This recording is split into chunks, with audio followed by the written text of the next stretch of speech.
राम राम दोस्तों में आप सबका स्वागत है। भाई साहब, कल रात से दाऊद इब्राहिम को लेकर खूब हो हल्ला मचा हुआ है।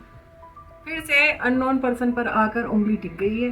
लेकिन भैया जी, दिल को तो ठंडक तब मिलती ना जब इसके पक्का सबूत मिलते या दिख जाते। अब ये खबर तो झुनझुना जैसी है जिसे बजा कर बस खुश हुआ जा सकता है। तो भैया जी, ये झुनझुना तो एक समय के बाद बंद हो जाएगा, लेकिन उस नगाड़े का क्या होगा जो मालदीव, सऊदी अरब और चीन मिलकर हिंद महासागर में बजा रहे हैं। और वो जगह है मालदीव का टापू फाफू। अब ये मालदीव के टापू फाफू का क्या किस्सा है हम बता देते हैं अभी। लेकिन भैया जी, वीडियो को लाइक करने में कंजूसी मत कीजिएगा और चैनल को सब्सक्राइब भी कीजिएगा। और चैनल को सब्सक्राइब करने में थोड़ी उंगली टेढ़ी करने में भी कोई हर्ज नहीं है, इससे आपकी उंगली में कोई दर्द भी नहीं होगा। लेकिन भाई साहब, जो दर्द मालदीव के राष्ट्रपति मोइजू साहब भारत को दे रहे हैं ना, वो दर्द कैंसर को जन्म दे सकता है।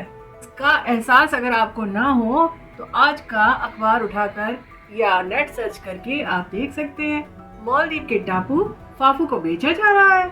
अरे हाँ, यहाँ पर ये गलतफहमी बिल्कुल मत रखिएगा कि ये टापू जो है वो मालदीव चालाक लोमड़ चीन को बेच रहा है।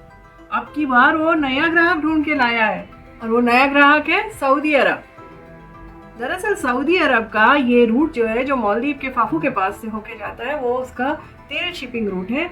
और ये तेल शिपिंग रूट जो है वो उसका चाइना तक जाता है, क्योंकि चाइना को वो अपना तेल सप्लाई करता है। तो उन्हें अब ये अपना तेल रूट जो है वो प्रोटेक्ट करना है और इसी के लिए वो पूरा का पूरा टापू खरीद रहा है। अब जैसे ही ये खबर बाहर आई तो मालदीव में इसका विरोध शुरू हो गया।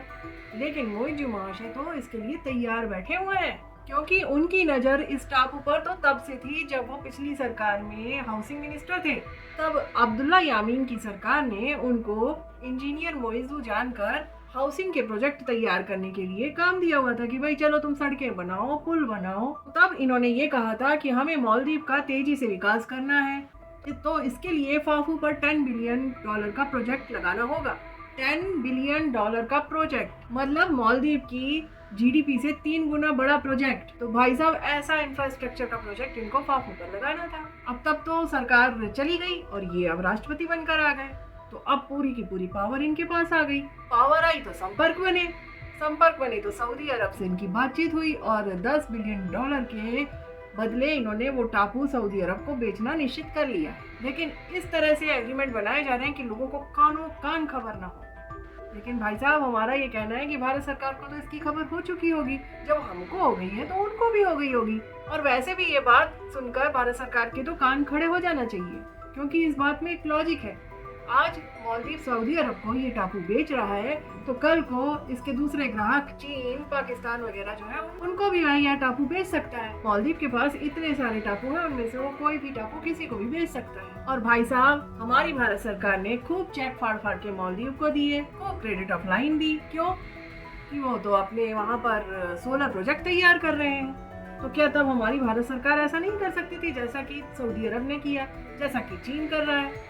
भाई, अगर तुम प्रोजेक्ट लगा रहे तो उसके बदले में हमें भी कोई टापू दे देते। लेकिन जो बीत गई सो बीत गई। अब पछताए होत का जब चिड़िया चुग गई खेत। अब तो भैया हमें दूसरा तरीका निकालना होगा मालदीव को रोकने के लिए, क्योंकि मालदीव अब बन चुका है भारत का एक और दुश्मन। और अभी के अभी कमजोर अवस्था में इसको निपटना ही ज्यादा अच्छा होगा। इसके लिए हर मोर्चे पर मालदीव का हुक्का पानी बंद करना चाहिए। कई महाशय ये पैरवी कर सकते हैं कि नहीं भाई, ये दो देशों की बीच की बात है, इसे थोड़ा नरमी से, थोड़ा समझाइश से डील करना चाहिए। क्या इसका ठेका हमारी भारत सरकार ने ही ले रखा है? जी नहीं। अब तो मालदीव पर भारत के बीच में 36 का आंकड़ा हो चुका है। इसलिए जिस भाषा में मालदीव बात कर रहा है उसी भाषा में भारत को भी बात करनी चाहिए। और इस बात में जितनी देर होगी उतना ही नुकसान भारत को होगा। तो भाई साहब, आपको अगर ये वीडियो पसंद आया तो शेयर जरूर कीजिएगा और हाँ, बेल आइकन बटन जरूर दबाइएगा, ताकि इस तरह के वीडियोस में जब भी लेकर आऊँ आपको तुरंत उसकी खबर हो जाए। तो लेती हूँ विराम, अगले वीडियो तक राम राम।